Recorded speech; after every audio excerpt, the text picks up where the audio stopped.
એકતાનું પ્રતીક એટલે આ મહાકુંભ. સૌથી પ્રાચીન અને સૌથી મોટો એટલે આ મહાકુંભનો મેળો. અને થોડોક સમય ગયો એટલે એને જંગલમાં ક્યાંક 100 ઈંડા મળ્યા. અને એ હતા ગરુડ, જે ભગવાનનું આપણે વાહન કહીએ છીએ. એ સમયે એવું કહેવાય કે 4 જગ્યાએ કળશમાંથી 4 જગ્યાએ ટીપા પડ્યા હતા અમૃતના કુંભમાંથી. એક ઉજ્જૈનમાં, બીજું હરિદ્વારમાં, ત્રીજું નાસિકમાં અને ચોથું પ્રયાગરાજમાં. આવી રીતે જ્યારે પણ એ ગ્રહો એ દિશામાં એ રાશિમાં પ્રવેશ કરે ત્યારે કુંભનો મેળો ઉજવાય. રાજા ઔરંગઝેબ એ સમયના જે પુસ્તકો છે, મુગલ કાળના સમયના જે પુસ્તકો છે, આઈન અકબરી નામનું એક પુસ્તક છે, આ બધા જ પુસ્તકોની અંદર પણ આ કુંભ મેળાનો ઉલ્લેખ થયો છે. એવા પાછા 12 વર્ષ એટલે 144 વર્ષ પૂરા થાય પછી જે ઉજવાય એને મહાકુંભ કહેવાય. અને આખા કુંભનો જે આત્મા મુખ્ય એ અખાડાઓ કીધા છે. અને 26 ફેબ્રુઆરીના દિવસે મહાશિવરાત્રી છે. એ દિવસે શાહી સ્નાન છે. ભારત એ પ્રાચીન સંસ્કૃતિ ધરાવતો એક દેશ છે, સંત પ્રિય દેશ છે અને ભેખમાં ભગવાનને માનનારો દેશ છે. એમાં પણ સમગ્ર હિન્દુઓ માટે કોઈ સૌથી મોટામાં મોટો પર્વ ગણાતો હોય તો એ મહાકુંભનો પર્વ ગણાય. એકતાનું પ્રતીક એટલે આ મહાકુંભ. આપણા ભારતની અંદર 2 પ્રકારના મેળાઓ થાય. એક લૌકિક મેળા અને બીજું ધાર્મિક મેળા. એમાં જે લૌકિક મેળા હોય એ માત્ર આનંદ માટે, મનોરંજન માટે હોય. જ્યારે ધાર્મિક મેળા, આધ્યાત્મિક મેળા એ ભક્તિ અને મુક્તિ આ બંને માટેના હોય છે. ત્યારે એવો જ એક આધ્યાત્મિક મેળો સૌથી પ્રાચીન અને સૌથી મોટો એટલે આ મહાકુંભનો મેળો. આ કુંભ સાથે તો મુખ્ય 2 કથાઓ જોડાયેલી છે, સંકળાયેલી છે, જે અવારનવાર સાંભળવામાં આવે છે. એમાં સૌથી પહેલી કથા કંઈક એવી છે. કશ્યપ ઋષિ હતા. એમને 2 પત્નીઓ હતી. એકનું નામ હતું કદ્રુ અને બીજાનું નામ હતું વિંતા. બંને બહેનો હતી, કશ્યપ ઋષિની પત્ની. એમાં એક વખત કદ્રુએ કીધું કશ્યપ ઋષિને કે મારે 100 વિશીલા બાળકો જોઈએ છે, 20 વાળા બાળકો, ઝેર વાળા બાળકો વરદાનમાં. એટલે કશ્યપ ઋષિએ કીધું તથાસ્તુ. અને થોડોક સમય ગયો એટલે એને જંગલમાં ક્યાંક 100 ઈંડા મળ્યા. અને એ ઈંડા પછી જ્યારે એનો સમય પાક્યો ત્યારે ફૂટ્યા અને એમાંથી સાપ નીકળ્યા, ઝેરી સાપ. એટલે સર્પોની માતાને કદ્રુ કહેવાય છે. બીજી પત્ની હતી વિંતા. એને પણ થયું કે જો આ કદ્રુ પાસે 100 બાળકો હોય તો મને કેમ નહીં. એટલે એને પણ કશ્યપ ઋષિને કીધું કે મને પણ વરદાન આપો, મને ભલે ઓછા બાળકો આપો પણ વધારે ઝેરીલા બાળકો આપો, વિશીલા બાળકો આપો. કશ્યપ ઋષિ એને પણ તથાસ્તુ કીધું. અને થોડાક સમય પછી એને 2 મોટા ઈંડા મળ્યા. પણ આ બાજુ આ માં વિંતાને ધીરજ રહી નહીં. એટલે એક ઈંડું પોતાની હાથેથી જાતે ફોડી નાખ્યું અગાઉ સમય પહેલા. અને એમાંથી ઈંડું ફેડ્યું. એમાંથી હજી એનો પૂરો વિકાસ થયો નહોતો, પોષણ થયું નહોતું. એટલે અડધું શરીર હજી એનું તૈયાર થયું હતું. અને જેવું ઈંડું ફેડ્યું એટલે એમાંથી પક્ષી નીકળ્યું અને તરત જ ઉડવા લાગ્યું. અને એ પક્ષી એટલે અરુણ. અને જતા જતા એટલું કીધું કે માં તમે બીજું ઈંડું છે એ ફોડતાની તમારી હાથે, એ જ્યારે સમય થાય ત્યારે એની રીતે ફૂટવા દેજો. વિંતાએ આ વાત માંડી અને થોડાક સમય પછી એ બીજું ઈંડું હતું એ આપોઆપ જ્યારે એનો સમય થયો ત્યારે એ ફૂટ્યું. અને એ ઈંડું જે ફૂટ્યું એમાં આખું શરીર એ પક્ષીનું અને અડધું શરીર, ચહેરો ને એવું બધું હતું એ મનુષ્યનું હતું, હાથ ને એવું બધું, અને પાંખ હતી. અને એ હતા ગરુડ, જે ભગવાનનું આપણે વાહન કહીએ છીએ. એ વાહન પણ કઈ રીતે બન્યું એ પણ આ કથામાં આવી જશે. ગરુડજી હતા. હવે એમનો જન્મ થયો એટલે એને જોયું કે મારી માં વિંતા એમને કદ્રુ અને એના 100 બાળકો જે છે એ બધા એ દાસી બનાવી છે. એટલે કદ્રુ પાસે ગયા અને વાત કરી કે તમે મારી માને છોડી દો. એટલે એના જે 100 ઝેરીલા બાળકો હતા એને વાત કરી કે એવી રીતે અમે ન છોડીએ, તમે વૈકુંઠ ધામથી કળશ કુંભ લેતા આવો, અમૃતનો કુંભ, તો પછી અમે એને છોડી દઈએ. એટલે ગરુડજી ગયા, વૈકુંઠ ધામથી અમૃતનો જે કુંભ હતો, કળશ હતો એ લીધો અને લઈને આવતા હતા. વચ્ચે એવું કહેવાય કે ઘણા દેવતાઓ સાથે યુદ્ધ થયું, પણ ખૂબ શક્તિશાળી હતા. છેલ્લે વિષ્ણુ ભગવાન આવ્યા. એટલે વિષ્ણુ ભગવાને જોયું કે આ ગરુડજી છે હાથમાં કુંભ લઈને જાય છે, પણ અમૃતનું પાન કરતા નથી. એનો અર્થ એવો કે અમૃત માટે એ જતા નથી, બીજા કોઈના માટે લઈ જાય છે. એટલે ગરુડજીને પૂછ્યું કે તમારા હાથમાં જે અમૃતનો કુંભ છે તો તમારે એ પીને અમર બની જવું જોઈએ, એની બદલે તમે બીજા માટે શા માટે, કોના માટે લઈ જાઓ છો? એટલે પછી ગરુડજીએ બધી વાત કરી કે આવી રીતે મારી માને દાસી બનાવી છે એના છોડાવવા માટે. તો ભગવાને કીધું કે હું તમને અમૃતનો કુંભ લઈ જવા દઉં, પણ એક શરત, આ કુંભ તમે લઈ જાઓ અને જેવો જમીન ઉપર મૂકશો ત્યારથી તમે મારા વાહન થઈ જશો. ગરુડજી કાંઈ વાંધો નહીં, તમારું વાહન એ તમારું ભાગ્ય, વાહન બનવાનો મોકો મળી. પછી ગરુડજી ગયા, જમીન ઉપર અમૃતનો કુંભ મૂક્યો, કળશ મૂક્યો અને ભગવાનના ત્યારથી એ વાહન થઈ ગયા ગરુડજી. અને ભગવાને એવી માયાવી શક્તિ રચાવી કે અમૃતનો કુંભ જેવો જમીન ઉપર મૂક્યો એટલે ત્યાંથી તરત જ ગાયબ થઈ ગયો. પણ કુંભ આવી ગયો તો જમીન ઉપર અને ઓલા વિશીલા બાળકો હતા એની સામે આવી ગયો તો એટલે એને માં હતી જે વિંતામાં એને છોડી દીધા અને ગરુડજીનું જે પણ હતું એનું કામ પણ એની માને છોડાવવાનું હતું એ પૂરું થઈ ગયું. પણ જે સમયે આ કુંભ લઈને આવતા હતા, કળશ લઈને આવતા હતા, એ સમયે એવું કહેવાય કે 4 જગ્યાએ કળશમાંથી 4 જગ્યાએ ટીપા પડ્યા હતા અમૃતના કુંભમાંથી.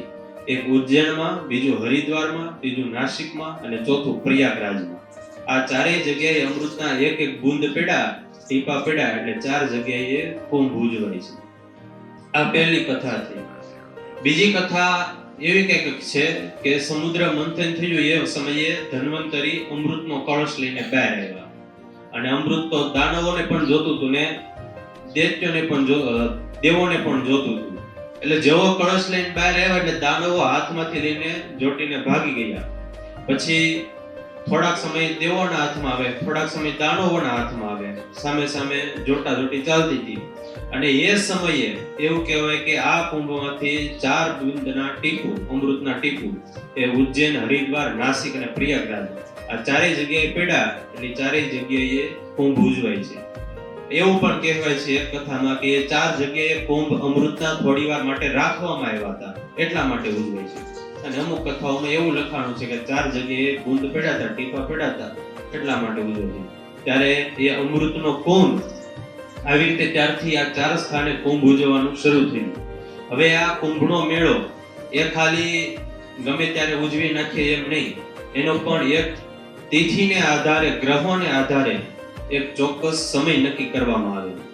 4 સ્થાનોમાં જ્યારે જ્યારે કુંભ ઉજવાય ત્યારે એનો સમય નક્કી કર્યો છે. આમ તો જ્યારે આ કુંભ લઈને જતા હતા ગરુડજી, દાનવો, ત્યારે એવું લખાણું કે સૂર્ય દેવતા એ ધ્યાન રાખતા હતા કે અમૃતનો કુંભ છે એ તૂટી ન જાય. ચંદ્ર છે એ ધ્યાન રાખતા હતા કે આ કુંભમાંથી અમૃત ઢોળાય ન જાય. અને બૃહસ્પતિ છે એ એવું ધ્યાન રાખતા હતા કે આ કુંભ છે એ દૈત્યોના, દાનવોના હાથમાં ન આવી જાય. એટલે આ ત્રણેય દેવતાઓ, ત્રણેય ગ્રહો એને આધારે સમય નક્કી કરવામાં આવે. જ્યારે સૂર્ય એ મેષ રાશિમાં પ્રવેશ કરે અને બૃહસ્પતિ એ કુંભ રાશિમાં પ્રવેશ કરે એ સમયે હરિદ્વારમાં કુંભ યોજાય.